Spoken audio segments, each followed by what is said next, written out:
Ozempic and the body condition of most of the people at the Golden Globes shows that the fat acceptance movement was all a scam. I hate the fat acceptance. The moment that you had an easy route out of being overweight, body positivity went out of the window. That's so true, because they're such hypocrites. They're such pieces of shit. And this whole thing has always enraged me more than anything, I think. I think because of the fact that I've struggled with it, and I had to deal with the fact that I hated the way I felt or looked, or, you know, you hate that your genetics are the way they are, whatever it is. But I also think part of it's just being a guy, and that, like, guys talk to each other differently. Like, you know, I played sports, and you just get used to someone being like, okay, fat ass. And you're just like, fuck you. You know, that's just like the way dudes talk to each other. And this whole idea that, like, one of my friends is going to be like, I actually think you look really good at any weight. It's like, fuck off. Like, that's not true. And that's what people started to do. Like, I remember this one post where it was like Adele, and they showed her like at her heaviest, and then she'd lost a bunch of weight. I don't know how she lost the weight, but she lost a bunch of weight. I think she looked pre-Ozempic as well. I think it was too. And she looked great. And it was just filled, everything was just filled with, I think she looks great in both. And it's like, no, why are you saying that? That's not true.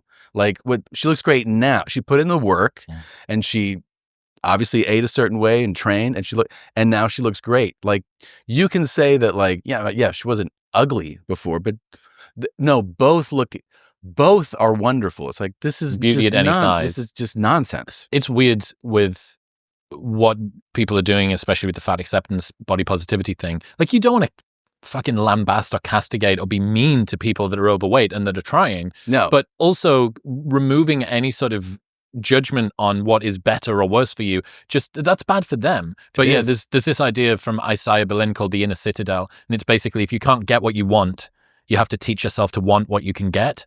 So you sort of retreat into this. So I struggle to make monogamous relationships work. Therefore, monogamy is a flawed system and everyone should be polyamorous. Right. I struggle to lose weight naturally. Therefore, weight has no bearing on health, and the entire world needs to accept me at any size, and I need to be beautiful no matter what. I struggle to hold down a job.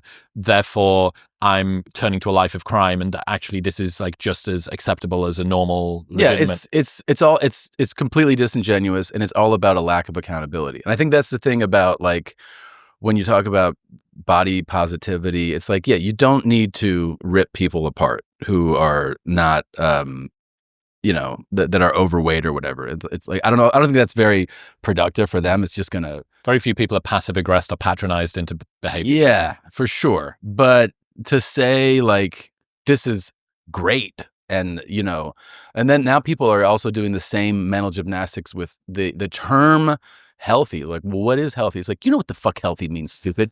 Like, it's not, I'm not making up this word. And they're like, well, who is to say what is healthy? Well, we actually have a pretty good idea of what is healthy. So if your cholesterol is fucking 600, you're not healthy. Like, why are we pretending? But people want you to go, yeah, but like, I can't believe a doctor is going to tell me if I'm healthy. You're like, that's the job, stupid. Like, that's what he's supposed to do. They're telling you that this is not good. And we all know that if you're carrying that much weight, you're talking about like 350, 400, and then the idea that, like, that's okay, well, you know it's not. Did you see that rapper who was disallowed from getting into a Lyft car, and she's now suing Lyft? Yeah. Rapper is like, I know that she claims to be. Let's not give her too much credit. I don't think she's signed to a label, but yeah, I did. Person who raps. Yeah. I identify as a person who raps. A person who raps, who is, I believe the thing said she was 392, which is like, not a lot of scales giving you that. I don't know if they went over to the truck stop and figured it out, but she is enormous. And a driver was like, yeah, don't get in here. I think he was worried about his tires. Yeah, he's probably thinking about suspension, rear axle, and was like, no. And now they're like, well, just suing for discrimination. It's like, well, maybe the guy has a point that he has a older car. Could you imagine, I don't know whether this is right, but imagine that she'd got in the car and there'd been some sort of an accident due to that. I don't know. I mean, it's £400. Like, surely you could have like 2 or 3 other people in the car. That seems, unless it's because it's all in one space. I don't know. Anyway, I think it's an interesting one. But also, I guess on the flip side of that, I realized a while ago that people who were fat had a problem with Ozempic because it was sort of denying their right to exist. And it was this, But then there was a bunch of people that were in shape that had a problem with it too, because it gave people who didn't need to use as much hard work and willpower an easier route to being in shape. I'm aware that losing fat isn't being in shape because there's muscle tone and all the rest of the stuff. But still, like, you would look at somebody that is half the size, that's 150 as opposed to 300, and you go, they're more in shape, at least with clothes on. Yeah. And everybody is threatened in one form or another by shortcuts. Yeah. Everybody is. Yeah. Because the reason that you look at someone who's in shape and you go, wow, that's good. I feel some sort of sense of like warmth and trustworthiness. It's because it's a reliable signal of what they've done to have to get there. Exactly. Whereas now you just think, hey, are you hardworking and consistent, or have you got a prescription for Ozempic? Yeah, exactly. Yeah, that is a thing that people do, and it's like, especially you see somebody who has never done anything before, and then they drop weight, and then they go, you kind of look at them like, oh, you did the cheat code, and then you kind of dismiss them as a person. You just go like, oh, you're a shortcut person, which I understand. I mean, that's and now it's an unfalsifiable.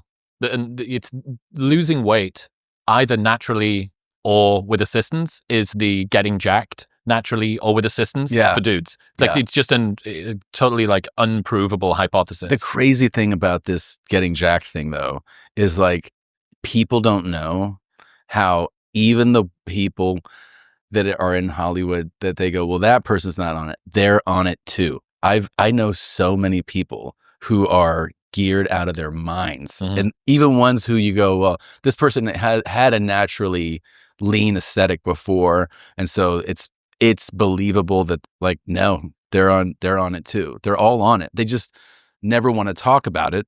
It's almost like the most taboo thing you can bring up for some of these guys, even though it's like so obvious and out in the open, especially from the way that like for people that like are around fitness and in the gym, like you just know, like there's just tells, you just know, but they don't want to be seen. They don't want the perception to be that they took a shortcut. Or that I wonder if that'll change.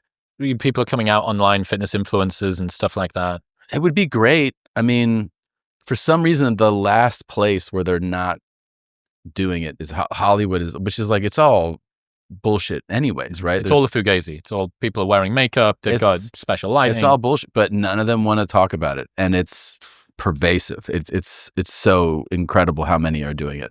Before we continue, Tom just confirmed what we all knew. Steroids in Hollywood are everywhere. But the reality is there aren't any cheat codes for losing weight and keeping muscle unless you want to end up on some Olympic doping list. However, there are science-backed supplements like Tonkat Ali to support testosterone, strength, and recovery. And that is why I partnered with Momentous, because they make the only NSF-certified Tonkat Ali on the planet. That means it's so rigorously tested that even Olympic athletes can use it. And that is why I'm such a huge fan, because they make the most carefully tested, highest quality supplements on Earth. This is a huge part of my brain, body, and sleep stack, which makes a huge difference to my cognition, my strength, and my recovery. The evidence behind this is really impressive. It is completely natural, but has a profound impact on your testosterone, as I learned from Dr. Andrew Huberman. And if you're still unsure, Momentous offers a 30-day money-back guarantee. So you can buy it and try it for 29 days, and if you don't love it, they'll give you your money back. And they ship internationally. Right now, you can get 20% off everything, plus that 30-day money-back guarantee by going to the link